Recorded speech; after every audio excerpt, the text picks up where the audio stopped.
Good morning friends. आज हम पढ़ेंगे द्वितीयक वृद्धि जड़ों के अंदर। तो जनरली क्या होता है, roots of gymnosperms and most monocots dicots जो होती हैं, द्विबीजपत्री पादप और जिम्नोस्पर्म्स जो होते हैं, उनकी जो जड़ें होती हैं वो दे अंडरगो सेकेंडरी ग्रोथ, उनके अंदर द्वितीयक वृद्धि होती है। उन जड़ों के अंदर, उन पादपों की जड़ों के अंदर द्वितीयक वृद्धि होती है। मोनोकॉट्स के रूट्स के अंदर जनरली सेकेंडरी ग्रोथ नहीं होती है। Most of the dicot roots show secondary growth in thickness similar to that of dicot stems. जैसे डाइकॉट स्टेम के अंदर सेकेंडरी ग्रोथ के कारण उसकी थिकनेस बढ़ती है, वैसे ही जो डाइकॉट रूट्स होती हैं उनके अंदर भी द्वितीयक वृद्धि के कारण वो रूट की जो मोटाई है वो बढ़ती है। However roots of extinct of some vascular and most monocots, they do not show any secondary growth, they remain entirely primary and throughout their life.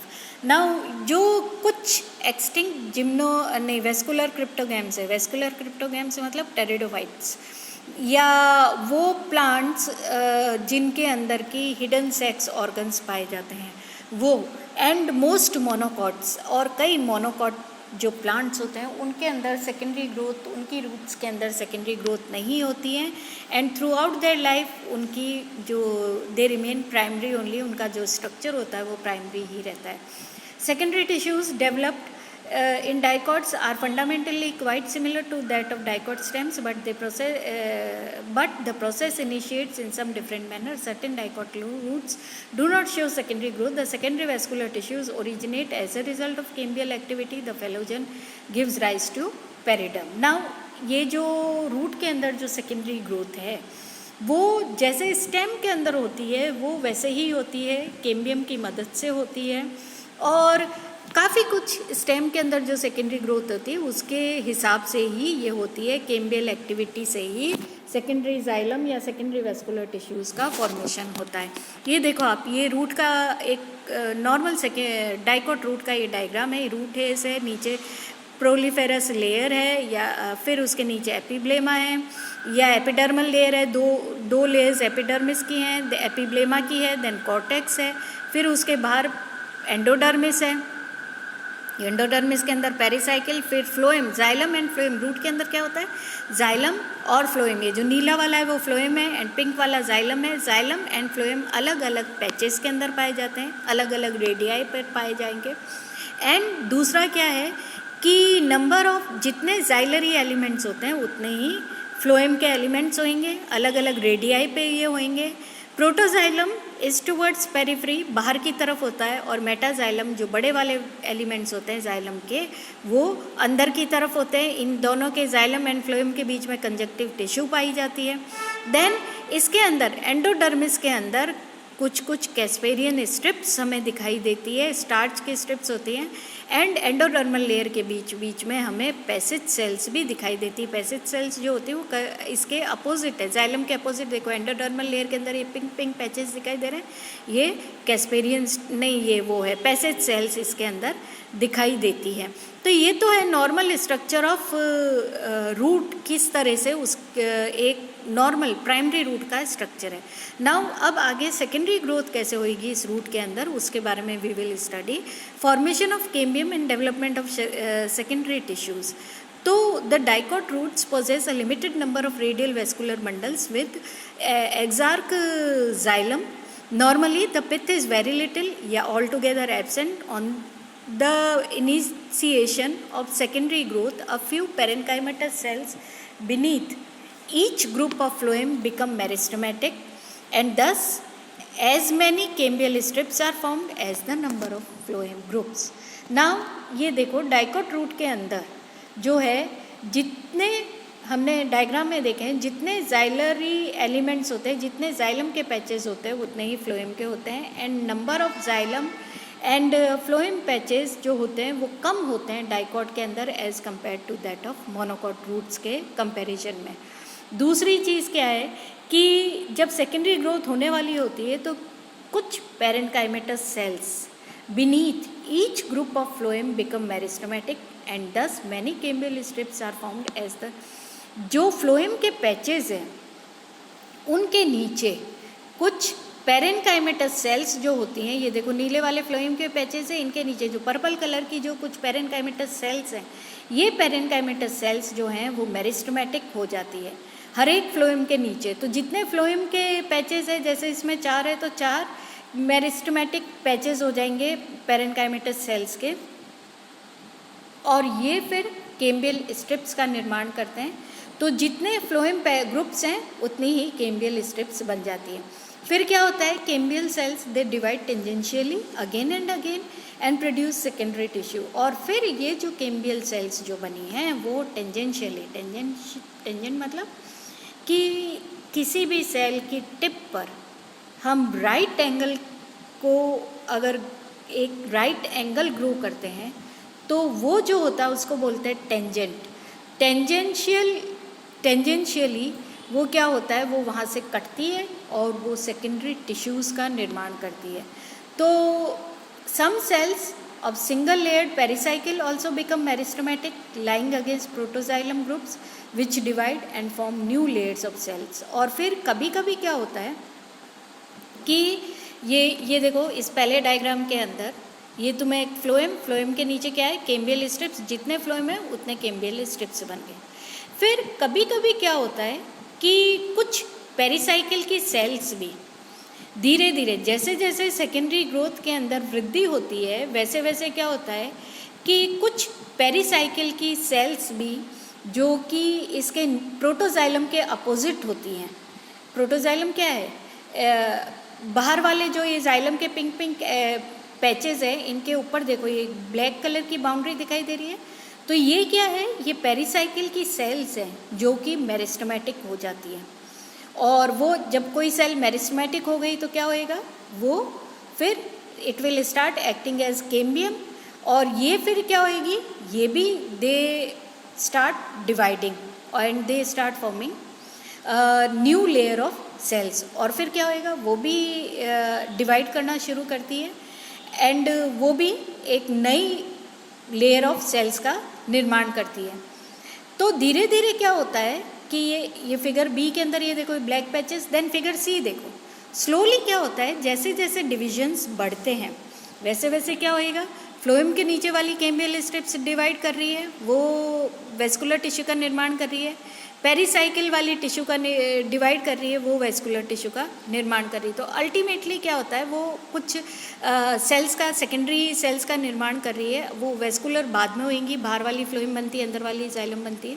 तो वो क्या होएगा, धीरे धीरे क्या होएगा कि ये जो कैम्बिया के डिवीजन से, फ्लोएम के नीचे वाली कैम्बियल स्ट्रिप्स के डिवीजन से जो सेल्स बनती हैं एंड पेरिसाइकिल के प्रोटोजाइलम वाले पॉइंट के ऊपर से जो पेरिसाइकिल की सेल्स डिवाइड करके कैम्बिया की तरह एक्ट करती है, न्यू सेल्स का फॉर्मेशन करती है। धीरे धीरे क्या होएगा, ये दोनों आपस में जैसे नंबर ऑफ सेल्स बढ़ती हैं वैसे वैसे ही आपस में यूनाइट होती जाती हैं, आपस में चिपकना शुरू होती हैं एंड अल्टीमेटली क्या होता है, एक complete ring of cambium is formed.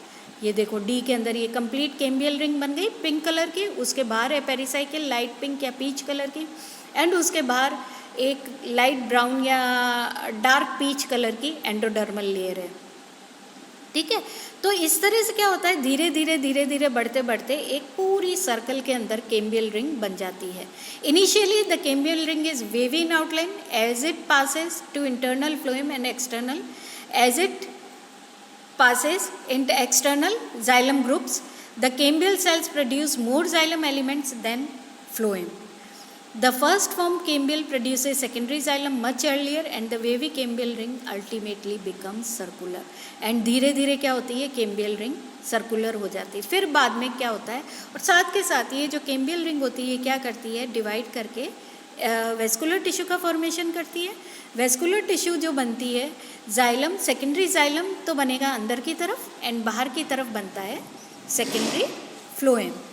ठीक है, ये देखो ये secondary vascular tissue which forms a continuous cylinder and usually the primary xylem gets embedded in it। और ऐसे जैसे जैसे सेकेंडरी टिश्यू का नंबर या अमाउंट इंक्रीज होता है वैसे वैसे क्या होएगा, जो प्राइमरी टिश्यू होती है वो क्रश होती जाती है और धीरे धीरे पहले तो वो एम्बेड हो जाएगी इसके अंदर, मतलब इसके अंदर धंसती जाती है सेकेंडरी टिश्यू के अंदर, और जैसे जैसे सेकेंडरी टिश्यू का मास इंक्रीज़ होता है, अमाउंट इंक्रीज़ होता है, वैसे वैसे प्राइमरी टिश्यू, चाहे प्राइमरी जाइलम हो चाहे प्राइमरी फ्लोएम हो, सारी primary tissue it is crushed.